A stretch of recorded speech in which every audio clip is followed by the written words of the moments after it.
Coming up on this week's episode of Capital City Sports, the Gamecock football season starts with high expectations. We take a look at some of the new and old faces of the volleyball team and men's soccer team. And a South Carolina track star has an outstanding summer. This is Capital City Sports.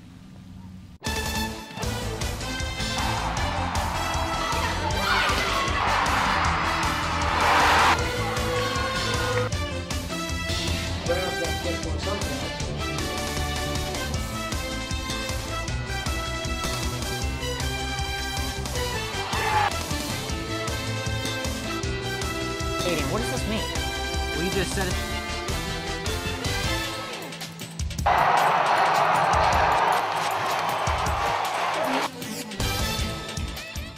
Welcome into a brand new season of Capital City Sports. I'm Emily McDonald, being joined by Paul Kritzman.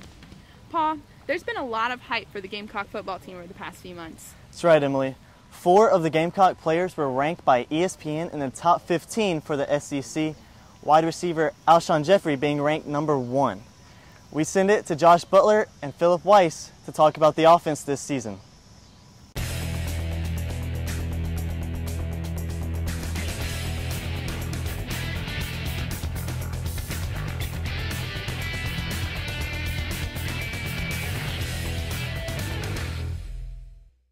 Welcome into the boardroom. I'm Philip Weiss. Alongside me today, giving us insight into the Gamecock football team, Josh Butler. Now, Josh, let's go ahead and get right into it. Start with the Gamecock offense. Gamecocks bring back a ton of talented players this year. A lot of firepower on that offense. There's also going to be some new players this year looking to get significant playing time.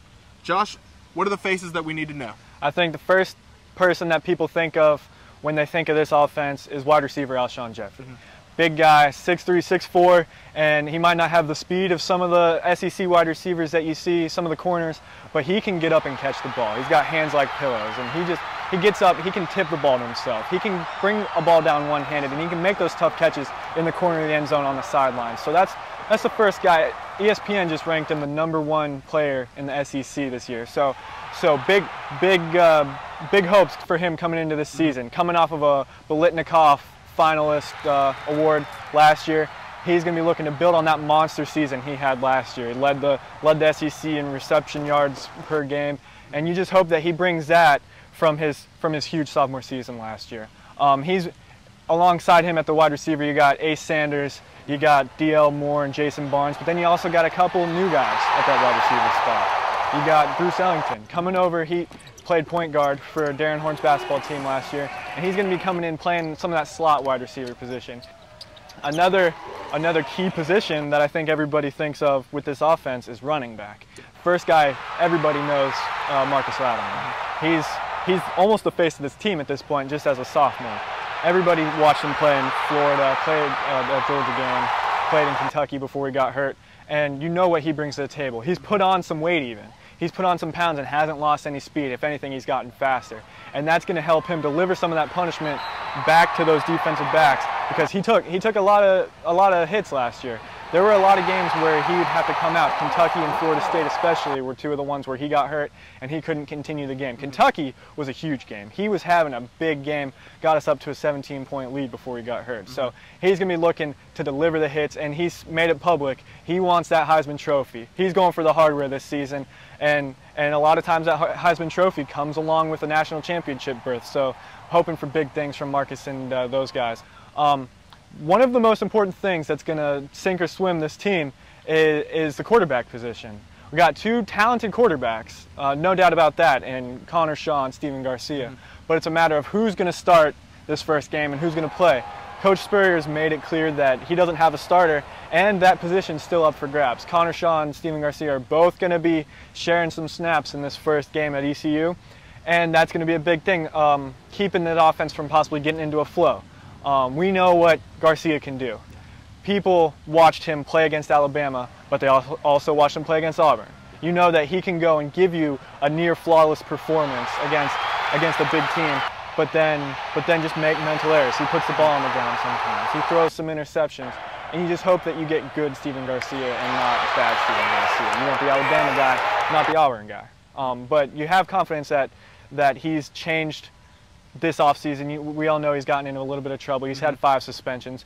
Coach Spurrier says he's a changed guy. Steven says he's a changed guy. We hope that he brings some of that mindset from off the field onto the field, and he's going to be bringing those Alabama-type games. All right, sounds good. It sounds like with that kind of power on the offense, firepower and talented players, Gamecocks are going to be looking pretty good this year. We'll be right back with a look at the other side of the ball. Scott Swanson, the new head volleyball coach, is bringing a new era to Gamecock volleyball. We bump it to Hunter Banks for the preview. Oh, it's a complete 360. Our style is completely different. Scott's setting a really nice tone at practice. We're working hard every second that we're in this gym. New USC volleyball coach Scott Swanson comes to the Gamecocks after 4 years at the University of Minnesota. As an assistant coach, he helped lead the Golden Gophers to the 2009 NCAA semifinals.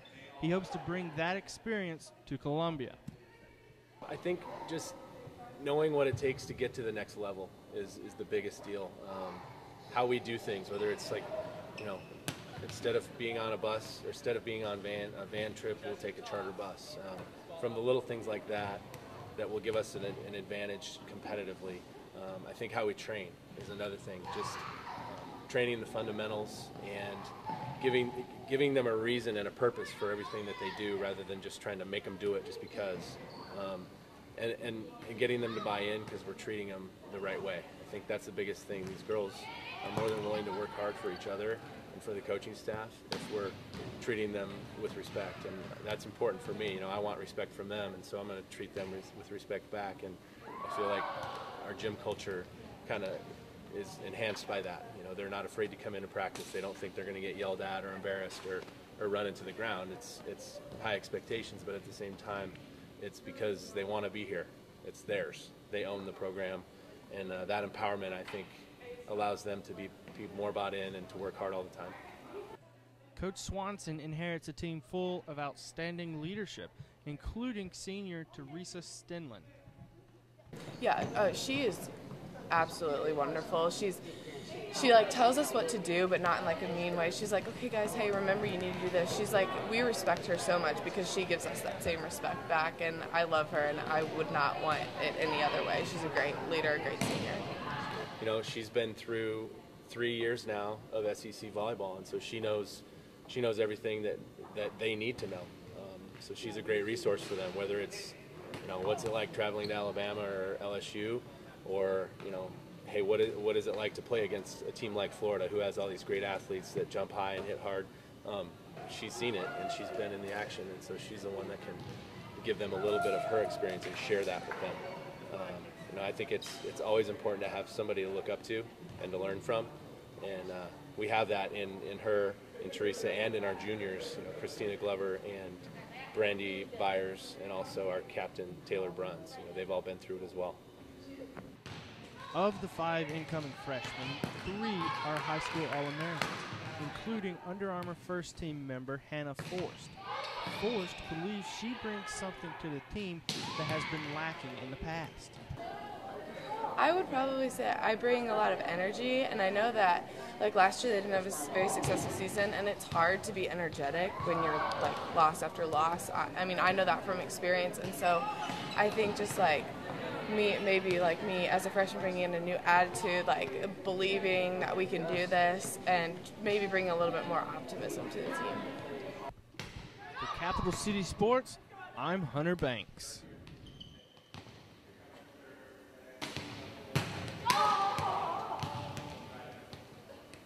Coming up after the break, the guys from the boardroom look into the defensive side of the football team. And a USC runner makes tracks at this summer's Junior Olympic Track Nationals. Stay with us.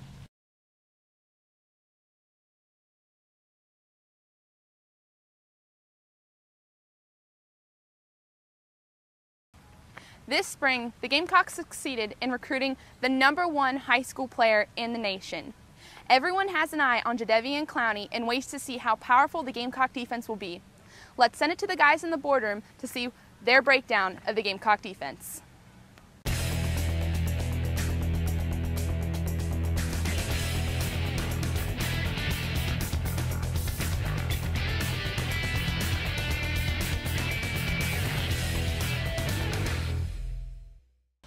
Welcome back into the boardroom. We're going to switch gears, move over to the defensive side of the ball. Josh, the defense bringing back a ton of starters on defensive line. Rivals.com ranks them as the #1 defensive line in the SEC. Huge honor right there. They want to be the best in the nation, and there's going to be some freshmen helping with that. Also, there were some troubles in secondary last season, so the Gamecocks are going to be looking to improve on those as well. Josh, what are the names we need to be listening for? I think you start on that defensive line. Those guys play well consistently. And they had a monster year last year. Returning guys like Melvin Ingram, Travion Robertson, and Devin Taylor. And those three guys, they're sack machines. Those guys can get to the quarterback. They can stop the run. That's one thing that they were best at last year, was stopping the run. But we hope that maybe they can get a little bit more of a pass rush with Jadeveon Clowney added in there and get some pressure on those quarterbacks to help that secondary that struggled a bit last year. And then at that defensive tackle position, we got a couple new guys coming in, a couple freshmen that are going to be pushing for starting spots early in the year. Along with that will come a little bit less pressure on that secondary, like I said, that struggled last season. We all know Stephon Gilmore. He's an All-American, and at times he did not play like an All-American last season. So the Gamecocks are going to be looking for Gilmore to step it up, get back to those All-American ways. It just seemed like he was inconsistent, and it's not just him. It was the whole defensive secondary last year, but they were plagued by injuries last year. Shaq Wilson's back. He had a hamstring injury all season, and he's back at that middle linebacker spot. You hope Gilmore is going to learn from what happened last season, and he's going to step it up. And then you also got a bunch of returning guys. Akeem Auguste, he's moving from safety to cornerback, which is the position that he's most comfortable with. So hopefully those guys are going to bring some veteran leadership, some continuity, and some knowledge to a secondary, and they're going to stop those struggles that plagued them from last season. Sounds great. All I know is I'm glad I'm not one of the quarterbacks that are going to have to be facing all these guys come game day. We're going to take a quick little break. We're going to be moving on to give you a little preview of this week's matchup against ECU when we get back. Former Gamecock Jason Richardson won the gold medal in the 110-meter hurdles at the World Track and Field Championships. Current Gamecock Clayton Gravesandy shined at the NCAA Junior Track and Field Nationals. We send it to Josh Butler with the story. How you doing? My name is Clayton Gravesandy. I'm a sophomore at the University of South Carolina, and I run the 400. This summer, Clayton Gravesandy, a sophomore at USC, got to live out a dream when he ran for the United States at the 2011 Pan American Junior Championships. This year, I ran in the USA Junior Pan Ams in Miami. It was a very humbling experience. You got to see great athletes out there. I was fortunate to be on the relay. I was third leg. I split 45-9. Basically, we got out there. We raced against teams like Jamaica, Trinidad, Bahamas, and we won the 4x4. It was a great experience, basically, and it was real fun. Gravesandy and his teammates DeVell Sanders, Ronell Mance, and William Henry II smoked their competition, finishing in 3 minutes and 8 seconds and beating second place by 5 seconds. It's crazy because you always dream about wearing a USA on your chest. You actually get the opportunity to do it. My goal is to run for the Olympics. I got a little taste of it running for the Pan Am team. I got to see teams like Trinidad and Bahamas, and it was just great. Just running for the team USA. Everybody back home is like, wow, I can't believe you made the team and everything. And they all asking for gear. So it's like a lot of attention, definitely a lot of attention. I'm not really all that into attention, but it was definitely fun going home. You're wearing USA gear on campus. Everyone knows what you're wearing. So it was definitely a very gratifying experience. Gravesandy hopes that his experience this summer will help him step up and bring some leadership to the Gamecocks this season. This year we don't have a lot of seniors, so basically a lot of the sophomores and juniors have to bring experience. And I feel like that trip actually got me a lot of experience. I've seen a lot of things. I've seen better athletes than I am, and I've seen the way how they talk to me, and I met a lot of pros and everything. And I got to see how the international world kind of flows. So I'm gonna bring that experience to the Gamecocks, and we're a little bit more leadership. And we're going to just do the talking on the track, A lot of people are looking over us, but we have a very young team, but we have a lot of gunners, and we're probably going to make a splash in the SEC. As a freshman in 2010, Gravesandy won the Hokie Invitational and competed with the best in the SEC, making SEC Top 8 in the NCAA Regionals. My experience with the Gamecocks was good, not great. I improved my time by a second, but I have I had big goals. I didn't reach the goals that I wanted to reach, but Coach Frostad did a good job, so I guess that's good in everybody's eyes. But I have bigger goals. But at the team, we had the third best time in the nation in the 4x1 with 39.4. And we did little things. We didn't have the season that we wanted like they had last year, but you know, it's just a work in progress. Keep an eye on Clayton Gravesandy this year as he looks to build on his freshman season and be one of the SEC's top runners. Josh Butler, Capital City Sports. Still to come, we'll take one more look at this weekend's football game against ECU. And we'll see what's ahead for the men's soccer team this season. We'll be back.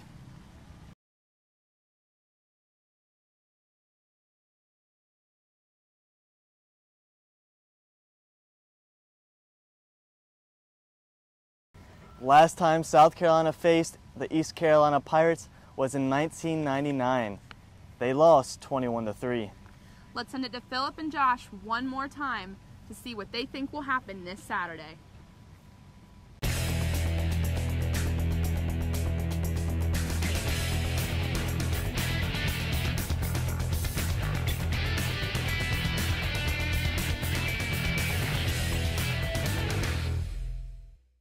The gears of the South Carolina Gamecock hype machine are in full force this year.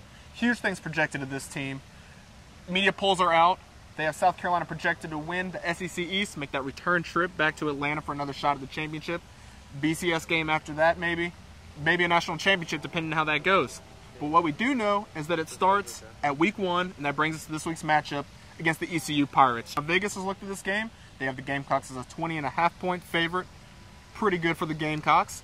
Now, Josh, I got to ask you, what's your prediction for the game? I think all that said, the quarterback struggles, the quarterback competition, the defensive suspensions and injuries, I think the Gamecocks take care of business. I think the offense takes advantage of that secondary that gave up so many points against for ECU. I think the defense shuts down Dominique Davis and shuts down those wide receivers that are returning.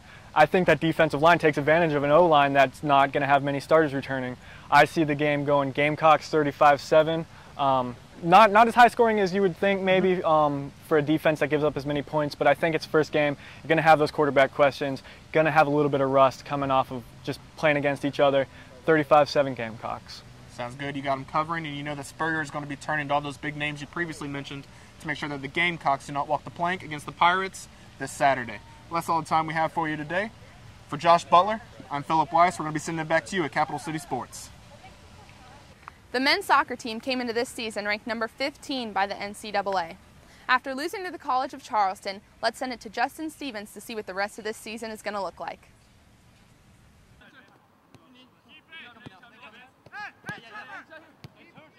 We do want to do real well in Conference USA. As a team, we want to finish at least in the top 2, and then ideally first in the conference tournament like we did last year, second at least. Head coach Mark Burson is entering his 34th season as the Gamecocks head man. This season, he is hoping the team can match their best season ever in 1993, where the team went to the NCAA Finals and fell short by 2 goals against Virginia. Started with the Elon game there preseason, and then College of Charleston this weekend. You see anything that maybe you need to work on with those 2 games going into the season here? Yeah, in both those games we got exploited a little bit in the defense, but that just takes a little bit more focus on everyone's part, tracking men and staying with their man more than anything else. And all the mistakes we made were pretty easily fixable. We'll be good for the rest of the season. Last season, the Gamecocks went 13-7-2 and made it to the round of 16 in the NCAA tournament after knocking off ACC powerhouse Duke. After winning the Conference USA last season, Coach Burson and the team have high hopes for this upcoming season after being ranked 15th in the beginning of the season. Justin Stevens, Capital City Sports. Thanks for tuning in to Capital City Sports this week for our fall season premiere. Join us next week for our breakdown and coverage of the ECU Carolina game. If you miss any of our episodes, you can find us at capitalcitysports.blip.tv. Find us on Facebook and iTunes at Capital City Sports, or follow us on Twitter at CCS Staff. For Paul Kritzman, I'm Emily McDonald. Have a great week.